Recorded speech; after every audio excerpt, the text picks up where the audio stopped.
much too high for the aircrafts to be effective and much too high for the risk to try and get out here and sneak in, but there's really no.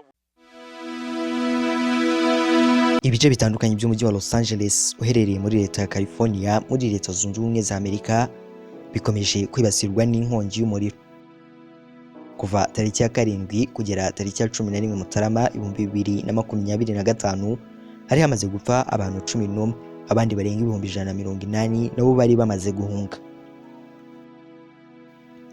Icyamenyekanye nuko izi nkongi zenyegejwe n'ibyatsi byumishijwe n'izuba ryinshi ndetse n'umuyaga wari ufite umuvuduko w'ibirometero 160 ku isaha wahawe izina rya Santa Ana, ariko impamvu zidashidikanywaho zateye iyi nkongi y'umuriro ntabwo ziramenyekana. Iyi nkongi y'umuriro iri mu byiciro bibiri, birimo yafashe imisozi ya Santa Monica n'indi yatangiriye mu misozi yegereye Pasadena, hombi ni mu majyepfo ya California. Byaketswe ko hari abantu bashobora kuba bateye izi nkongi ndetse hari n'abari bamaze gutabwa muri yombi bari mu mukecuru w'imyaka 60 y'amavuko witwa Gloria Lynn Mandich, ariko abashinzwe iperereza bagaragaje ko haba hakiri kare kwemeza impamvu nyakuri yazo. John Lentin washinze ikigo Scientific Fire Analysis gifite icyicaro muri leta ya Florida yagaragaje ko kugira ngo hamenyekane icyateye izi nkongi bisaba gushakira amakuru aho zatangiriye. Yagize ati, uyu wari umuriro muto, abantu bazibande ku hantu umuriro waturutse, bamenye aho waturutse maze bashakisha impamvu yawo. Ubusanzwe inkuba zikunze guteza inkongi nk'izi muri Los Angeles, ariko abakora iperereza bagaragaje ko kuri iyi nshuro atari zo zayiteye, kuko mu gihe zibasiraga ibice byo muri Pacific Palisade nka Santa Monica cyangwa Pasadena muri Ayrton nta nkuba zahakubise. Ikindi gikunze guteza inkongi y'umuriro muri uyu mujyi ni umuriro uba wacanywe n'abaturage, gukoranaho kw'insinga z'amashanyarazi cyangwa se ibishashi biturikirizwa mu birori. Abashinzwe iperereza ariko bagaragaje ko mu bihe by'izuba nk'ibyo barimo biba byoroshye ko umuriro igihe wafata ibyatsi byaho ushobora gukwirakwira byihuse. Ikigo SCE South California Edison gishinzwe serivisi z'umuriro w'amashanyarazi mu majyepfo ya California cyatangaje ko amasaha 12 kugeza igihe inkongi zatangiriye nta makuru cyakiriye cyo gukoranaho kw'insinga cyangwa se ibindi bibazo bifitanye isano.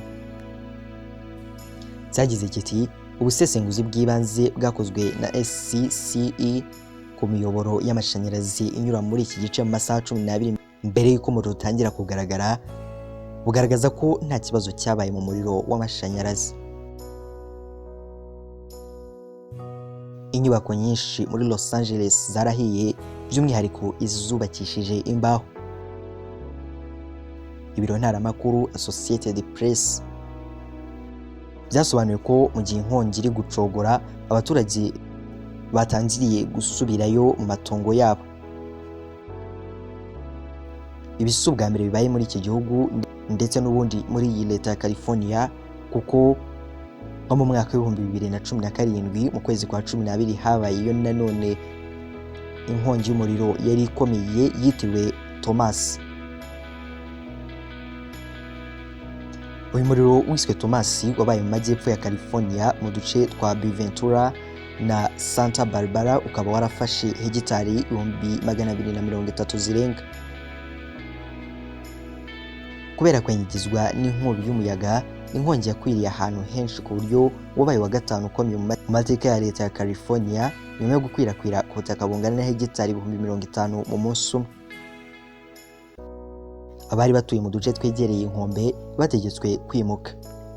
Amafoto y'icyogajuru yerekanaga umuriro wiswe Thomas mu majyaruguru ya Los Angeles ukagera no ku nkombe za Pacifica.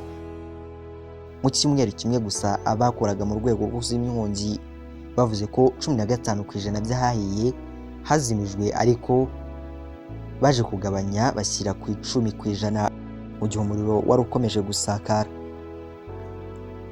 Umuyobozi wa polisi muri Santa Barbara Bill Brown yagize ati, uyu muriro urakaze biraboneka, ariko dufite abantu benshi bari gukorana umurava mu kuwuzimya.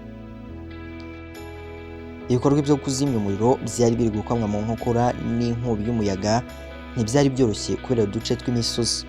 Abazimya umuriro bari bafite akazi katoroshye ko gutuma udasakara. Umusesenguzi mu rwego rwo kuzimya inkongi y'umuriro muri California, Tim Chaffez, icyo gihe yavuze ko ibikorwa byihutirwa byakomye mu nkokora kubera ko ubushyuhe bwari buri guhura n'inyanja bigatuma bigorana kuhagera. Ibyo ni ibyabaye mu 2017 none bikaba byongeye kugaruka ubu mu 2025. Were much too high for the aircraft to be effective and much too high for the risk to try and get out here and sneak in, but there's really no